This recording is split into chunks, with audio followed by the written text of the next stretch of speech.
minutos e eu quero saber de você, ouvinte aí, se você tem enxaqueca ou conhece alguém que tenha.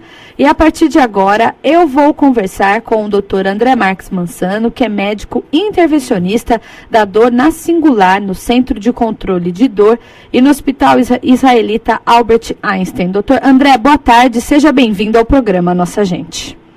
Boa tarde para todos os ouvintes. E, doutor, hoje o tema da nossa entrevista aqui, eu tenho certeza, se não é uma das mais reclamações, a enxaqueca é a principal causa de dor que você recebe aí no seu consultório? Ou uma das, né? Nós temos duas principais causas de dor no consultório. Uma delas é a dor de cabeça, com certeza, e a segunda é a dor lombar. Dor lombar. Dentre as causas de dor de cabeça, a enxaqueca é uma das principais, com toda certeza. E, doutor, o que seria a enxaqueca? Qual é a diferença da enxaqueca, que é aquela dor que não passa de jeito nenhum, e tem aquela dor de cabeça que a gente toma algum analgésico, né? E ela dá aquela amenizada. É importante que o ouvinte saiba que existem mais de 200 tipos de dores de cabeça, né? A grande maioria delas, nós dizemos que elas são primárias, ou seja, não há causa específica. Entre as primárias existe a enxaqueca, existe a cefaleia em salvas e a cefaleia tensional, que é muito relacionada à tensão muscular. Okay. A enxaqueca é aquela dor de cabeça usualmente de um lado só da cabeça, que o paciente sente um latejamento na cabeça, o barulho, a luz incomoda muito, às vezes o paciente tem náuseas e até vômitos associados, e aquele paciente tenta ficar o mais quietinho e num quarto escuro bem tranquilo, né? E, doutor, tem algumas pessoas, isso que você disse é muito comum, a questão da claridade. Isso é um sintoma, né? Às vezes a pessoa está em casa, ela entra no quarto, fica lá, não pode ouvir um barulho, não consegue às vezes nem abrir os olhos direito. Isso é sintoma de enxaqueca? Isso é um dos sintomas de enxaqueca. Além da dor, como eu disse, pulsante de um lado só da cabeça, alguns pacientes têm esse incômodo com a luminosidade que nós chamamos de fotofobia, né? E, doutor, algumas enxaquecas, isso é uma dúvida que eu tenho, e um ouvinte também já mandou aqui uma dúvida, alguma dor de cabeça está relacionada com problemas de ATM, bruxismo? Existe essa relação? Existe, essa relação é clara e a gente vê isso muito no consultório. Então é muito importante que o paciente com dor de cabeça seja submetido a uma avaliação para que seja feito um diagnóstico preciso, né? Então, por exemplo, disfunção do ATM é uma grande causa de dor facial e às vezes de dor de cabeça. Quais são outros fatores? Você disse aí que não tem uma causa principal, mas pessoas muito estressadas, pessoas que são obesas, que não conseguem dormir direito, essas são algumas causas que podem vir ocasionar a dor de cabeça? Com relação à enxaqueca, nós temos 10 principais desencadeantes da dor, né? Então são eles: a ansiedade e o estresse, o jejum prolongado, né, pacientes que ficam muito tempo sem comer, sono insuficiente, alterações hormonais, principalmente nas mulheres, né, que tem algumas alterações hormonais relacionadas ao ciclo menstrual, irritação e alterações de humor, excesso de cafeína, também é um dos desencadeadores da dor de cabeça, sedentarismo, uso excessivo de analgésicos, alguns alimentos, então alguns pacientes dizem que chocolate, outros dizem que queijos ou vinhos, amendoins podem desencadear a dor de cabeça. E claro, os fatores genéticos também são muito importantes.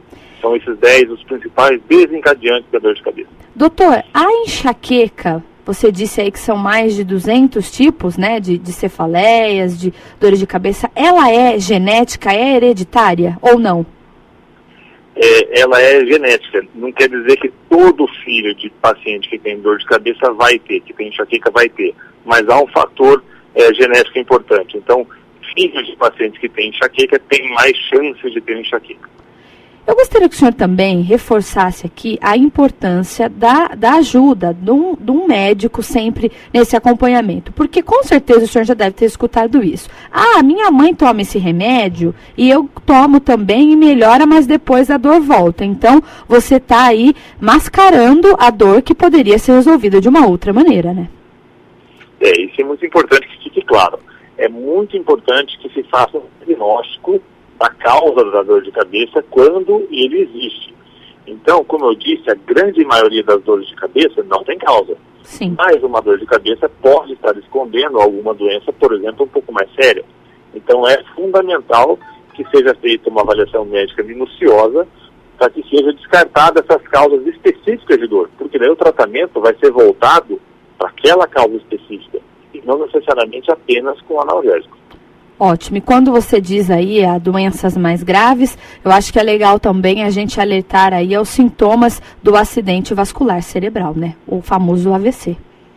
Exatamente. Então aquele paciente que tem uma dor forte, muito forte, os pacientes dizem a pior dor de cabeça da minha vida, ou o paciente que tem o primeiro episódio de dor de cabeça depois de uma certa idade, depois dos 50 anos, ou os pacientes que têm dor de cabeça associadas a sintomas neurológicos, como por exemplo, perda de força muscular ou dificuldade de fala, esses pacientes devem procurar o médico o quanto antes.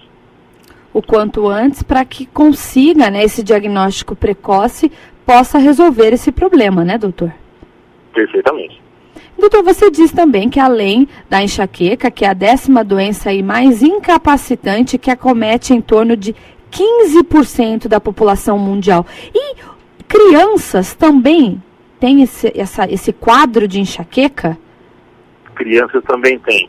E aí é um quadro muito mais de difícil avaliação, porque as crianças, além de relatarem de forma um pouquinho mais nobre os sintomas, existe sempre aquela coisa de que a criança talvez esteja fazendo a manha, de que esteja querendo evitar, por exemplo, alguma atividade, por exemplo, ir à escola. Então é muito perigoso negligenciar esses sintomas nessa faixa etária. É importante que se valorize os sintomas também nessa faixa etária. É muito bom não falar, isso é bobeira, tem que dar atenção, né? Tem que dar atenção. Doutor, por que as mulheres sofrem mais com dores de cabeça? Por que isso? Justamente pelas alterações hormonais típicas do ciclo menstrual. Então, mensalmente, a mulher ela é submetida a alterações hormonais importantes durante o ciclo menstrual. Então, essas oscilações podem ser responsáveis por essas dores de cabeça. Doutora, a nossa ouvinte, a Rosa Salles, lá de Louveira, ligou aqui e pediu para eu perguntar para o senhor o seguinte. Ela disse que toda vez que ela come churrasco, no outro dia ela amanhece com muita dor de cabeça. Ela quer saber se existe aí, pode ser, não sei, até às vezes até a carne vermelha pode desencadear isso. Isso tem alguma explicação? Tem, não tem uma explicação muito clara, mas é muito frequente. Então tem pacientes que não toleram carne vermelha ou não toleram algum tempero utilizado no churrasco.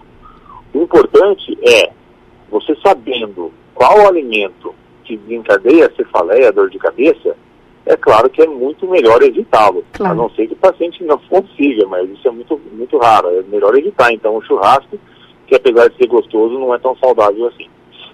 Doutora, acho que é uma pergunta que todo ouvinte, toda pessoa, todas as mulheres que sofrem de dor de cabeça gostariam de ter uma resposta aí positiva. A enxaqueca tem cura? Ela tem tratamento, ela tem controle, não necessariamente cura, que seria aquele estado em que o paciente nunca mais vai ter dor de cabeça. Mas tem como a gente prevenir os episódios de dor de cabeça, e naqueles pacientes que têm dores de cabeça muito graves, onde nenhum remédio resolve, existem alguns procedimentos que a medicina intervencionista dispõe para ajudar esses pacientes. Por exemplo, infiltração de toxina botulínica em certos pontos musculares específicos. Tem muito bom resultado nesse tipo de paciente. Olha, eu não sabia disso. Então isso ameniza a dor, é isso? Isso ameniza a dor e previne. Então vamos imaginar, o paciente refere 20 episódios de dor no mês. O tratamento pode baixar esse número para 3, 4, 5 vezes ao mês e dores mais leves. Ou eventualmente até eliminar essas dores de cabeça. Doutor, quais seriam assim as dicas primárias para o ouvinte da Rádio Brasil que sofre com dor de cabeça? Tem um ouvinte aqui que disse o seguinte: a minha mãe tem dor de cabeça todos os dias, não tem uma semana que ela não se queixa de dor de cabeça. Então, eu gostaria que o senhor falasse para o ouvinte da Rádio Brasil desse cuidado com a dor de cabeça, com a enxaqueca, que ninguém merece conviver com essa dor, é uma dor insuportável, né? É uma dor insuportável. Eu acho que o ponto principal é o diagnóstico. não tratem uma cefaleia, uma dor de cabeça em casa, que não tenha um diagnóstico médico preciso. Tá. Espere o médico dizer que aquela dor de cabeça não é nada grave, apenas desconforto, e aí sim, aí você pode tratar com analgésico. E evitar aqueles fatores desencadeantes que eu disse no começo.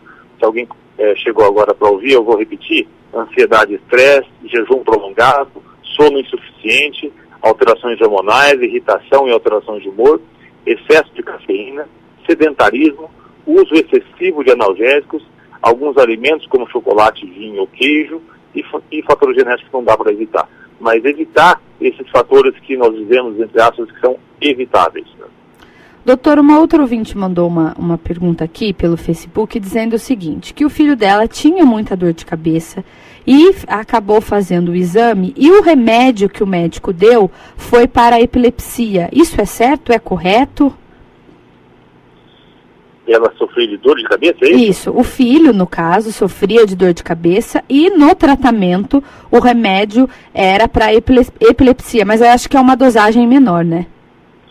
Na verdade, assim, alguns anticonvulsivantes, que são esses medicamentos para epilepsia, eles têm a propriedade de, entre aspas, estabilizar os neurônios que causam a convulsão, certo? Uhum.